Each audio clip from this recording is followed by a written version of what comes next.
ইংরেজি মাধ্যম শিক্ষায় নতুন মাইলফলক স্থাপন করল উইটন ইন্টারন্যাশনাল স্কুল ও গাইডেন্স ইন্টারন্যাশনাল স্কুল। ১ জুলাই বুধবার রাজধানীর চীনমৈত্রী সম্মেলন কেন্দ্রে আয়োজিত কনভোকেশনে একসঙ্গে ১০০ জন হাফেজে কুরআন এবং ৫ জন এ লেভেলে ডিস্টিংশন প্রাপ্ত শিক্ষার্থীকে আনুষ্ঠানিকভাবে সনদ ও সম্মাননা প্রদান করা হয়।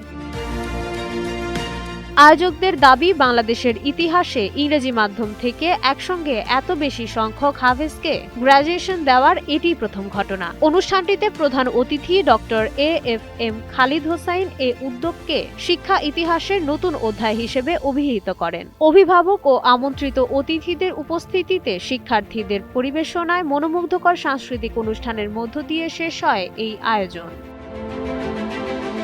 ডেস্ক রিপোর্ট, সময়ের আলো।